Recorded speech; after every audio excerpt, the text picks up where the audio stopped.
আজ মঙ্গলবার। আর আজকে সকাল সকাল গরম ভাতে আছে নিম বেগুন ভাজা। এই এত তেতো আমি খেতে পারি না একদম। তবুও মা নিম বেগুনের সাথে অল্প একটু আলু দিয়েছে, যাতে তেতোটা একটু কম লাগে।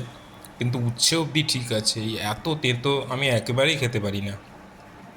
আমার ছেলে খায়, আমার ওয়াইফ খায়, মা বাবা তো খায়ই। এই দেখো, বাপরে বাপ। চলো দেখি, খেয়ে টেস্ট করে কীরকম লাগছে।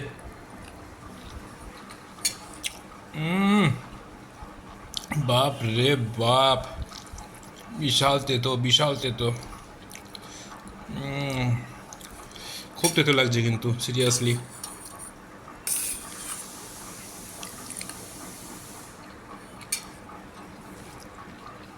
কিন্তু এর মধ্যে একটা সুন্দর গন্ধ রয়েছে।